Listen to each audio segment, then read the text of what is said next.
ప్రస్తుతం మాజీ ఎంపీ విజయసాయిరెడ్డి మాట్లాడుతున్నారు. లైవ్లో చూద్దాం. అన్నటువంటి విషయం చెప్పడం జరిగింది. మీకు తెలియదనడం కరెక్ట్ కాదేమో అన్నటువంటి ప్రశ్నకి నేను ఒక్కటే చెప్పాను.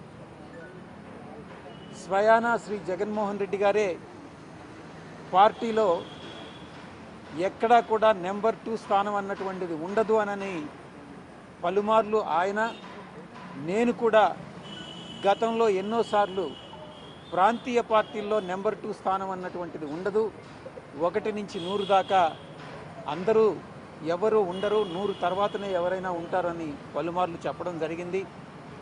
కానీ ఈరోజు దానికి పూర్తి భిన్నంగా ఇప్పుడు ఉండేటటువంటి కోటరీ ఏదైతే ఉందో, అప్పుడు నేను పార్టీలో కొనసాగేటటువంటి సమయంలో నన్ను నెంబర్ 2గా యాక్సెప్ట్ చేయకుండా కూడా ఈరోజు పార్టీ వదిలి వెళ్ళిపోయిన తర్వాత, కేసులు చుట్టుముట్టిన తర్వాత, ఈరోజు అటు మీడియా మిత్రులు కానీ, ఇటు వైఎస్ఆర్సీపీలో ఉన్నటువంటి సోషల్ మీడియా కానీ నెంబర్ 2 అని అనేటటువంటి ప్రచారం చేస్తూ ఉంది. దీన్ని బట్టి మీరు అర్థం చేసుకోవచ్చు, కేసుల విషయంలో అయితే నేను నెంబర్ 2 అవుతాను, మిగతా ఏదైనా లాభాల విషయంలో కానైతే నేను 1 నుంచి 100 దాకా కూడా ఉండను. ఈ విషయం చాలా స్పష్టంగా తెలుస్తూ ఉంది. నేను ఒక్కటే చెప్పాను, ఏ రోజు కూడా అధికారంలోకి వచ్చేంత వరకు 2019 వరకు, అధికారంలోకి వచ్చిన తర్వాత 1 సంవత్సర కాలం పాటు నిజంగా నాకు జగన్మోహన్ రెడ్డి గారు నెంబర్ 2 స్థానం ఇచ్చారు. ఆయన హృదయంలో కూడా నాకు నెంబర్ 2 స్థానం ఇచ్చారు, దాంట్లో సందేహమే లేదు. కరెక్ట్గా అధికారం వచ్చిన తర్వాత మే 28 నుంచి ఇంచుమించుగా 2019 తర్వాత ఆయన మనసులో నుంచి నేను జారిపోతా వచ్చాను. ఎందుకంటే ఈ పనికిమాలిన కోటరీ వల్లనే ఆయనలో ఒక అభద్రతాభావం కల్పించి, నేనేదో గతంలో చంద్రబాబు నాయుడు గారు ఎలాగైతే ఎన్టీ రామారావు గారిని వెన్నుపోటు పొడిచారో అలాగే నేను కూడా జగన్మోహన్ రెడ్డి గారిని వెన్నుపోటు పొడుస్తాను అన్నటువంటి ఒక అభద్రతాభావాన్ని ఆయనలో కల్పించి నన్ను 2020 నుంచి నన్ను పక్కకు నెడుతూ సైడ్ లైన్ చేస్తా రావడం జరిగింది. దాన్ని నా దురదృష్టం కొద్దీ జగన్మోహన్ రెడ్డి గారు కూడా దాన్ని నమ్మడం జరిగింది. ఇది సత్యం. నేను నమ్మినటువంటి ఆ వెంకటేశ్వర స్వామి సాక్షిగా చెప్తా ఉన్నాను, 2020 నుంచి నేను సైడ్ లైన్ కాబడ్డాను అన్నటువంటి విషయం. ఇదే విషయం నేను చెప్పడం జరిగింది. ఇక లిక్కర్ స్కామ్ జరిగిందా లేదా అన్నటువంటి విషయానికి వస్తే నేను ఒక్కటే చెప్పాను. అప్పట్లో మా అధినాయకుడు జగన్మోహన్ రెడ్డి గారికి తెలిసి అటువంటి స్కామ్ ఏమీ జరిగి ఉండదు. జగన్మోహన్ రెడ్డి గారికి కానీ తెలిసి అటువంటి స్కామ్ జరిగితే ఆయన ఊరుకోరు. నాకు తెలిసి అటువంటి స్కామ్ నా దృష్టిలో లేదు అన్నటువంటి విషయాన్ని నేను స్పష్టంగా చెప్పడం జరిగింది. అయితే దీన్ని రికార్డ్ చేయలేదు. ఎందుకనంటే భవిష్యత్తులో ఇంకొక రోజు పిలుస్తారనుకుంటా. ఇక కోటరీ విషయానికి వస్తే నేను చాలా స్పష్టంగా చెప్పాను, జగన్ నాకు నెంబర్ 2 నేను అనుకోవట్లేదు, నా నెంబర్ 2 స్థానం ఈ 2020 నుంచి వెళ్ళిపోయింది అన్నటువంటి విషయం. ఇక మీరు పార్టీ నుంచి ఎందుకు వదిలి వెళ్ళిపోయారు, దానికి లిక్కర్ స్కామ్ ఏదైనా కారణమా అన్నటువంటి ప్రశ్నకి, లిక్కర్ స్కామ్ అనేటటువంటిది నేను నమ్మడం లేదు. జగన్మోహన్ రెడ్డి గారు ఆ లిక్కర్ స్కామ్లో ఉంటారని నేను అనుకోవట్లేదు. ఆయన హృదయంలో నేను స్థానం కోల్పోయాను కాబట్టే ఈ పార్టీలో ఇమడలేక, కోటరీ యొక్క హరాస్మెంట్ తట్టుకోలేక, ఆ అవమానాలు భరించలేక నేను పార్టీ వదిలి వెళ్ళిపోవడం జరిగింది. అయినప్పటికీ కూడా దీన్ని నేను అఫీషియల్గా ఆన్సర్ చేయదలుచుకోలేదు అన్నటువంటి విషయాన్ని నేను చెప్పడం జరిగింది. ఎందుకంటే దానికి చాలా కారణాలు ఉన్నాయి. ఆ కారణాలకి ఈ యొక్క ఇన్వెస్టిగేషన్కి సంబంధం లేదు కాబట్టి నేను ఆ ప్రశ్నని ఆన్సర్ చేయలేదు అన్నటువంటి విషయాన్ని, చేయలేను అన్నటువంటి విషయాన్ని చెప్పడం జరిగింది. అదే రికార్డ్ చేయడం జరిగింది. ఇక నెక్స్ట్ క్వశ్చన్ ఏంటంటే, నేనేదో కోట్ల రూపాయలు, వందల కోట్ల రూపాయలు ఆర్జించానన్నటువంటి కోటరీ అభియోగాలు ఈరోజు కూడా నేను పార్టీ వదిలి వెళ్ళిపోయిన తర్వాత జగన్మోహన్ రెడ్డి గారి సోషల్ మీడియా వాళ్ళ కోటరీ ఈరోజు కూడా సాయిరెడ్డి వందల కోట్లు దోచేశాడు, విశాఖపట్నంలో ఆ ఆస్తులన్నీ దోచేశాడు అని ఒక దుష్ప్రచారం చేస్తున్నారు. ఆ ప్రశ్నకు జవాబుగా నేను ఒక్కటే చెప్పా, నా యొక్క ఆస్తుల వివరాలన్నీ నేను మీకు ఇస్తున్నా, అదే రకంగా ఆస్తుల వివరాలన్నీ ఇచ్చా. దీనికి మించి ఎక్కడైనా మీరు సోర్స్ వెతుక్కోవచ్చు. ఎక్కడి నుంచి ఫండ్స్ వచ్చాయి? అరబిందో వాళ్ళు ఏదో ఒక ప్రాపర్టీ కొంటే అది నా ప్రాపర్టీ అవుతుందా? అరబిందో వాళ్ళు రోజు ఒక బిజినెస్ స్టార్ట్ చేస్తారు, ప్రతి సంవత్సరం బిజినెస్ స్టార్ట్ చేస్తారు. అవన్నీ నా బిజినెస్లు కాదు కదా. నా కూతుర్ని వాళ్ళ ఇంట్లో ఇచ్చినంత మాత్రాన ఆస్తులన్నీ నాకు కావు, ఆ అవసరం నాకు లేదు. మీరు ఏ విధంగానైనా మీకు ఇన్వెస్టిగేటింగ్ ఏజెన్సీ ఏ రకంగానైనా ఇన్వెస్టిగేట్ చేసుకోవచ్చు. ఆ ప్రాపర్టీస్ ఏదైతే ఆరోపిస్తున్నారో ఇది చంద్రబాబు ప్రభుత్వం చేసినటువంటి పని. ఒక చంద్రబాబు గారి ప్రభుత్వం చేసినటువంటి ఒక నీచమైన పని ఏదన్నా ఉంది అని అంటే ఇది. విశాఖపట్నంలో నేను ఆస్తులు కూడగట్టుకున్నాను అన్నటువంటిది ఒక రిపోర్ట్ పంపించారు సిట్ స్పెషల్ ఇన్వెస్టిగేషన్ టీం వాళ్ళు. విశాఖపట్నంలో ఉన్నటువంటి అవ్యాన్ రియాల్టర్స్లో ఉన్నటువంటి ఆస్తులన్నీ కూడా సాయిరెడ్డివే అని అన్నటువంటి. నేను ఒకటే చెప్పా, ఇదే సాయిరెడ్డి అసెట్స్ కానీ అయితే మీరు ఆ అసెట్ కొన్నటువంటి సోర్స్ ఆఫ్ ఫండ్స్ని మీరు ఇన్వెస్టిగేట్ చేయండి. అది నావని కానీ ప్రూవ్ అయితే నేను పర్మనెంట్గా రాజకీయాల నుంచి విరమించుకుంటాను. నేను ఇప్పుడు రాజకీయాల నుంచి విరమించుకోదలుచుకోలే. మళ్ళీ కూడా చెప్తా ఉన్నాను, నేను మళ్ళీ జూన్ ఈ నెల 25వ తారీఖు ఒక సంవత్సరం ముగుస్తుంది. ఆ ముగిసిన తర్వాత మళ్ళీ నా రాజకీయ రంగ ప్రవేశం ఏ రకంగా ఉంటుందనని నా మీడియా మిత్రులతో నేను పంచుకుంటాను. నేను కాబట్టి చంద్రబాబు నాయుడు గారు ప్రభుత్వం చేసినటువంటి ఈ యొక్క దుష్టమైనటువంటి పని నేను మర్చిపోలేను. ఎందుకంటే ఈ ప్రభుత్వం నన్ను అనేక రకాలుగా ఇబ్బంది పెడతా ఉంది. నా యొక్క ఆస్తి కానప్పటికీ కూడా, నా అల్లుడు ఆస్తి అయినప్పటికీ కూడా, నా వియంకుడు ఆస్తి అయినప్పటికీ కూడా భీమిలి విషయంలో కానీ మిగతా విశాఖపట్నంలో ఉన్నటువంటి ప్రాపర్టీస్ నాకు ఏమీ లేవు. విశాఖపట్నంలో ఒక అపార్ట్మెంట్ తప్ప నాకేమీ లేవు. నాకు తీసుకోవాల్సిన అవసరం కూడా నాకు లేదు. ఎందుకనంటే నాకున్నటువంటి ఒకే డాటర్ని నేను అరవిందోకి ఇచ్చాను. వాళ్ళకి లక్షల కోట్లు, వేల కోట్ల రూపాయలు ఉన్నాయి కాబట్టి అవసరం లేదు. నాకుండేటటువంటి కోరికంతా నేను రాజకీయాల్లోకి తిరిగి రంగప్రవేశం చేయాలి, తిరిగి ప్రజాసేవలో నేను పాల్గొనాలి. నాకు ఎవరైతే నా మీద దుష్ప్రచారం చేశారో వాళ్ళకి సరి అయినటువంటి బుద్ధి చెప్పాలి అన్నటువంటిదే నేను కోరుకుంటా ఉన్నాను. నేను ఒక్కటే చెప్తా ఉన్నా, చంద్రబాబు నాయుడు గారి ప్రభుత్వం ఒక దుష్ట ప్రభుత్వం. ఎందుకంటే ఏమీ నాకు సంబంధం లేనటువంటి విషయాల్లో నన్ను ఒక అక్యూజ్డ్గా ఇరికించి, కాకినాడ సీపోర్ట్ విషయంలో కానీ, ఈ యొక్క విశాఖపట్నంలో సిట్ నా పైన ఇచ్చినటువంటి స్పెషల్ ఇన్వెస్టిగేషన్ టీం ఇచ్చినటువంటి రిపోర్ట్ కానీ, ఇవన్నీ కానీ కేర్ఫుల్గా కానీ పరిశీలించి చూస్తే చంద్రబాబు నాయుడు గారి ప్రభుత్వం పాల్పడుతున్నటువంటి కక్షపూరితమైనటువంటి చర్యలు, చంద్రబాబు నాయుడు గారి ప్రభుత్వం అన్యాయమైనటువంటి యాక్టివిటీస్ ఏదైతే ఉన్నాయో, చర్యలు ఏదైతే ఉన్నాయో, ఇవన్నీ చాలా స్పష్టంగా తెలుస్తూ ఉన్నాయి. నేను సాయిరెడ్డి అనేటటువంటి వ్యక్తి వెనక్కి జంకేవాడు కాదు. ఏది ఏమైనా కూడా పర్వాలేదు. నేను ఒక్కటే చెప్తా ఉన్నా, అధికారం అనేటటువంటిది శాశ్వతం కాదు. అప్పట్లో జగన్మోహన్ రెడ్డి గారు కూడా 2019లో అధికారంలోకి వచ్చినప్పుడు నేను 20-25 సంవత్సరాలు అధికారంలో ఉంటానని అనుకున్నారు. ఇప్పుడు చంద్రబాబు నాయుడు, లోకేష్ బాబు కూడా ఈరోజు మేము అధికారంలో 20 సంవత్సరాలు అనుకుంటా ఉన్నారు. కానీ అధికారం అనేటటువంటిది ఎవరిని అట్టి పెట్టుకొని ఉండదు.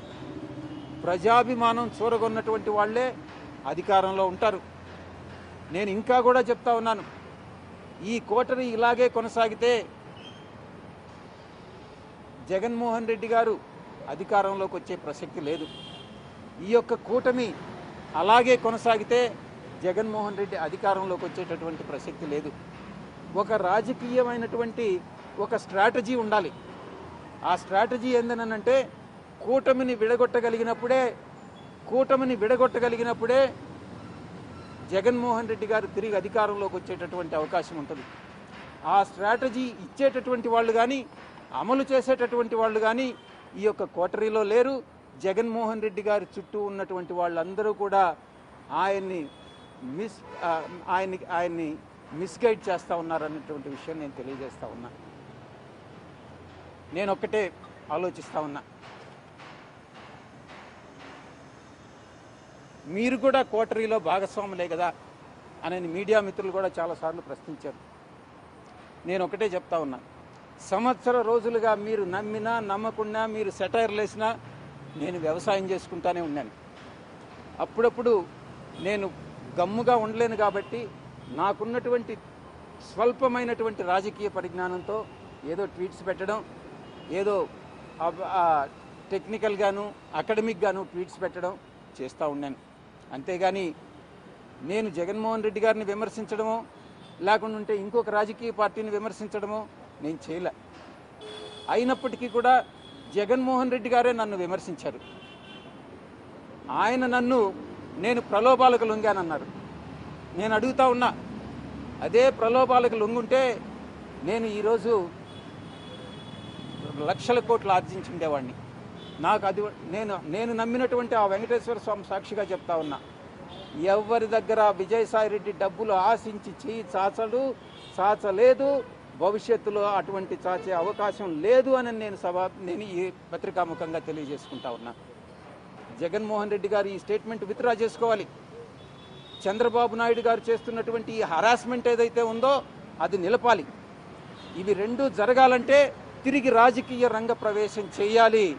అది ఏ విధంగా అన్నటువంటిది నేను మీకు తెలియజేసుకుంటా. ఇక కోటరీ విషయానికి వస్తే, నేను వ్యవసాయదారుని. ఈరోజు వ్యవసాయం చేసేటప్పుడు యజమానికి పాలేరు ఉంటాడు. పాలేరు ఎడ్ల బండి తోలుతాడు, బండిలో ఎరువులు తోలుతాడు, అదే బండిలో పెస్టిసైడ్స్ తోలుతాడు, అదే బండిలో అదే ఎద్దులతో దుక్క దున్నిస్తాడు, అదే దాంతో హార్వెస్టింగ్ చేస్తారు. కానీ ఈ పాలేరులాగా నేను ఈ యొక్క 15 సంవత్సరాలుగా, అంటే 2009 నుంచి ఈ రోజు వరకు జగన్మోహన్ రెడ్డి గారికి ఒక పాలేరులాగా నేను పనిచేశా. చిత్తశుద్ధితో నిజాయితీగా పనిచేశా జగన్మోహన్ రెడ్డి గారికి. చంద్రబాబు గారు నాయుడు ఎంత దూరమైనా పోయి విమర్శించేటటువంటి స్థితిని తీసుకెళ్ళాను నేను. కానీ జగన్మోహన్ రెడ్డి గారు నాకు ఇచ్చినటువంటి రివార్డ్ ఏందని అంటే, పొగబెట్టి బయటకు పంపించడం, కోటరీ మాటలు నమ్మి. ఇది ఆయన చేసినటువంటి నాకు సహాయం. ఒక పాలేరుగా పనిచేసినటువంటి నేను, పాలేరులాగా పనిచేసినటువంటి నేను, ఒకవైపు అయితే కోటరీలో మీరు అనుకున్నట్టు నేను భాగస్వామిని కావచ్చు. ఆ కోటరీలో ఉన్నటువంటి చాలామంది సభ్యులు పందికొక్కుల్లాగా ఏదైతే జగన్మోహన్ రెడ్డి గారు కష్టపడి పండించి ఆయనకి పాలేరులాగా పనిచేసి నేను పండించి ఆయన కోసం నేను శ్రమపడ్డానో దాన్ని పందికొక్కుల్లాగా తిన్నటువంటిదే ఈ కోటరీలో ఉన్నటువంటి కొంతమంది సభ్యులు. ఈ రోజు కూడా వాళ్ళు తింటూనే ఉన్నారు. జగన్మోహన్ రెడ్డి గారు చూస్తూనే ఉన్నారు. ఈ కోటరీని నమ్ముకున్నంత కాలం జగన్మోహన్ రెడ్డి గారు అధికారంలోకి వచ్చేటటువంటి ప్రసక్తి లేదు. ఎన్ని పాదయాత్రలు చేసినా కూడా అవకాశం లేదు.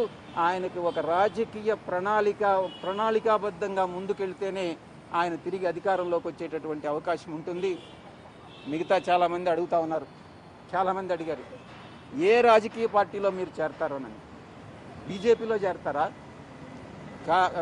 జనసేనలో చేరతారా, టీడీపీలో చేరతారా, వైఎస్ఆర్ కాంగ్రెస్ పార్టీకి తిరిగి వెళ్తారా అన్నటువంటిది. నేను ఒకటే చెప్తా ఉన్నా, ఏ పార్టీలో చేరేటటువంటి అవకాశం లేదు. నా రాజకీయ భవిష్యత్తు ఏందనేటటువంటిది నేనే చెప్తాను.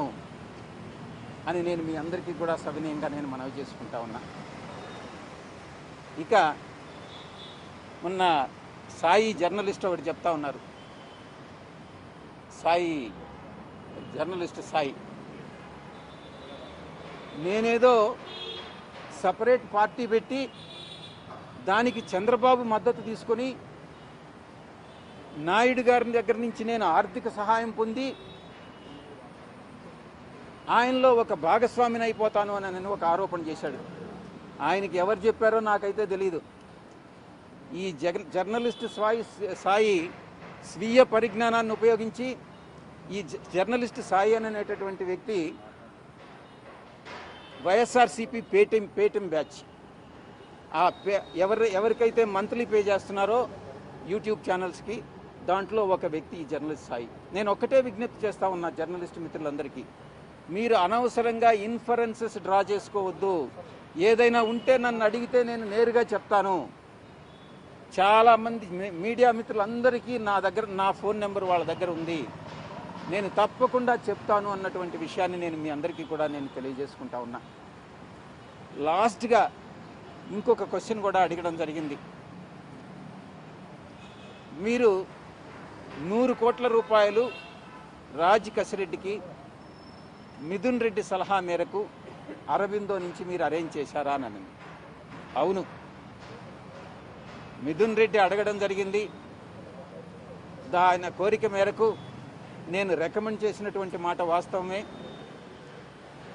కానీ ఇంకొక ప్రశ్న కూడా, ఇది జగన్మోహన్ రెడ్డి గారికి తెలిసి జరిగిందా, జగన్మోహన్ రెడ్డి గారు మీకు చెప్పారా 100 కోట్లు అరేంజ్ చేయమని నేను ప్రశ్నించినప్పుడు జగన్మోహన్ రెడ్డి గారు నాకు చెప్పలేదు, శరత్ చంద్రారెడ్డికి చెప్పలేదు 100 కోట్లు అరేంజ్ చేయమనని. మిథున్ రెడ్డి, కసిరెడ్డి రాజశేఖర్ రెడ్డి, సజ్జల శ్రీధర్ రెడ్డి కోరిక మేరకే నేను అరేంజ్ చేయడం జరిగింది అన్నటువంటి విషయాన్ని చాలా స్పష్టంగా చెప్పడం జరిగింది. నేను ఒకటే అరబిందో నుంచి వాళ్ళు ఏయో కంపెనీలకి చెక్కులు తీసుకున్నారు. ఏ కంపెనీలకి చెక్కులు తీసుకున్నారనేటటువంటి విషయం కూడా నాకు తెలియదని స్పష్టంగా చెప్పాను. ఎంత రేట్ ఆఫ్ ఇంట్రెస్ట్ అనేది కూడా నాకు తెలియదు.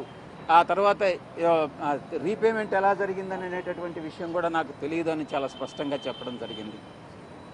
జగన్మోహన్ రెడ్డి గారికి నాకు తెలిసి ఈ లిక్కర్ స్కామ్తో కానీ అటువంటిది ఏదైనా జరిగి ఉంటే, లిక్కర్ స్కామ్ జరిగిందనేటువంటి విషయం నేను చెప్పలేను. అది రాజ్ కసిరెడ్డి ఒక్కడే చెప్పగలడు. అటువంటిది ఏదైనా జరిగి ఉంటే తప్పకుండా అది జగన్మోహన్ రెడ్డికి తెలిసి జరగదు అన్నటువంటి విషయాన్ని చాలా స్పష్టంగా చెప్పడం జరిగింది. మళ్ళీ తిరిగి ఐ థింక్ పిలుస్తారు అనుకుంటాను. రేపు మిథున్ రెడ్డిని కూడా పిలుస్తున్నారు. ఆ తర్వాత ఇంకెవరిని అందరూ డిస్టిలరీ ఓనర్స్ని అందరినీ కూడా పిలుస్తూ ఉన్నారు. సో ఛార్జ్ షీట్ కూడా ఫైల్ చేయడం జరుగుతుంది. చూద్దాం ఏం జరుగుతుందన్నటువంటిది. ఈ యొక్క కోటరీలో ఉన్నటువంటి పందికొక్కులు ఎవరైతే పార్టీ మీద పడి జగన్మోహన్ రెడ్డి గారి మీద పడి తింటూ ఉన్నారో, ఆయన్ని మిస్గైడ్ చేస్తూ ఉన్నారో, సోషల్ మీడియాలో ఏం జరుగుతుంది, ఏం పోస్టులు పెడుతున్నారు అన్నటువంటిది ఆయనకు తెలియదు. ఆయన తెలియకుండానే ఇవన్నీ కూడా జరుగుతూ ఉన్నాయి. అది ఆయన నివారించినంత వరకు పార్టీ అన్నటువంటిది ప్రజల్లోకి వెళ్ళేటటువంటి అవకాశం లేదు అన్నటువంటిది నేను స్పష్టంగా చెప్తా ఉన్నా. మీరు ఏదైనా ప్రశ్నలు ఉంటే ఒక్కొక్కరు అడగలే. 100 కోట్లు ఎక్కడెక్కడికి అంటే ఎవరెవరి సమక్షంలో మీరు అరేంజ్ చేశారు? నేను రికమెండ్ చేసి అరేంజ్ చేయలే. మీరు సరిదిద్దుకోవాలి. రికమెండేషన్ వేరే, అరేంజ్ చేయడం వేరే. నేను మిథున్ రెడ్డి గారి కోరిక మేరకు సజ్జల శ్రీధర్ రెడ్డి గారి కంపెనీకి 100 కోట్ల రూపాయలు ఇవ్వమని, రాజ్ కసిరెడ్డి, సజ్జల శ్రీధర్ రెడ్డి కంపెనీలకు ఇవ్వమని